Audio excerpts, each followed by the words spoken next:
Kumusta mga boss? Ang video ito ay ginawa ko para malaman nyo kung anong proseso ang ginagawa namin sa aming laundry business. Okay, first things first. Nasa lahat, segregation.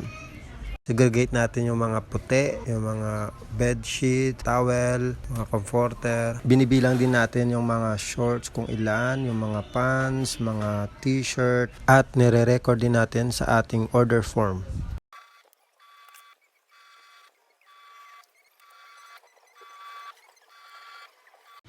Next step, binabaliktad natin yung mga shorts, pants, t-shirts, lahat ng damit, pabaliktarin natin. At chine-check din natin yung bulsa. Baka merong pera, resibo, o mga mahalagang gamit, o mas malala, lighter. Sasabog yung machine natin yung mga boss.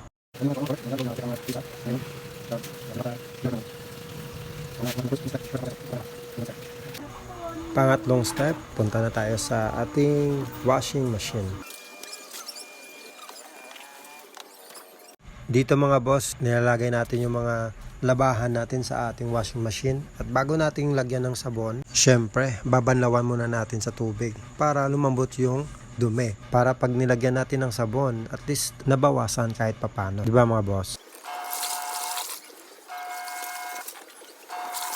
Pang-apat na steps mga boss, oras na para maglagay ng sabon o liquid detergent. Ang kagandahan mga boss, yung ginagamit naming liquid detergent, nabili ko lang sa Shopee, mga nasa 400 pesos ata yun. At nakagawa kami ng 15 liters. Kung interested kayong bumili, sige lagay ko na lang yung link sa baba, sa description box o di kaya sa comment section para click nyo na lang doon at para makapunta na kayo kagad sa Shopee makabili.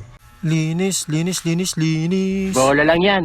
Ang limang step, eto na yung tatanggalin na natin yung dumi mga boss para hindi lang mabango, malinis din mga boss, para at least pag natanggap niyo yung mga labahan, hindi kayo magsisisi, mabango na, malinis pa.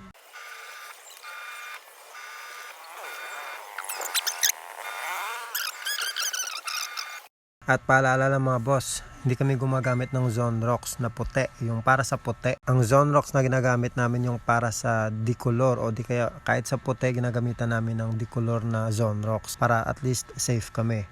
At safe din yung mga damit ninyo mga boss.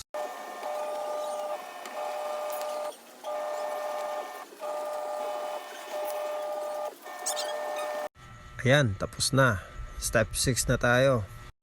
Oras na para maglagay tayo ng Fabcon sa ating labahan. At ang kagandahan mga boss, pwede kayong pumili ng inyong gustong Fabcon.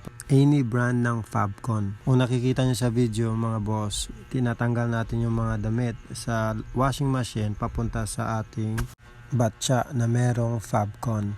Linis, linis, linis, linis! Pang-pito na mga boss. At ngayon pupunta na tayo sa spin. Spin na natin yung mga damit natin, yung mga labahan natin.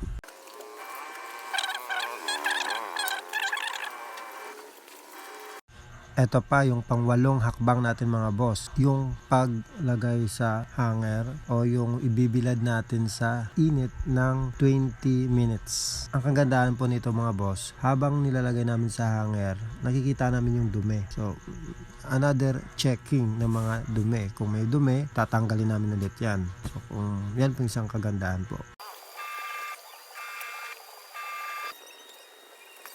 Okay, pang siyam na steps. Punta na tayo sa dryer. Ida-dry na natin yung mga damit, yung mga labahan, mga nilabhan natin. 20 to 30 minutes. Tatanggalin na natin sa ating dryer kasi ito na yung huling hakbang, yung pang-sampung hakbang, 10 step ng ating laundry. Tupian time na, ito na yung magtutupi tayo ng mga damit natin, yung mga nilaban natin at ilalagay sa plastic. Nakakilala ko at kilalang kilala mo rin. Ay, hindi pala. Kilala kong kaliskis mo, oy! So yan po yung mga boss, yung ating steps o yung proseso po ng ating paglalaba dito po sa ating laundry business po. Kung nagustuhan nyo po yung video po natin, pa-like na lang po, subscribe, at click nyo na lang din po yung notification bell para at least po ma-update po kayo sa mga bago po nating mga videos. Mga boss, thank you po sa time po ninyo. See you po sa susunod na video. Pabush!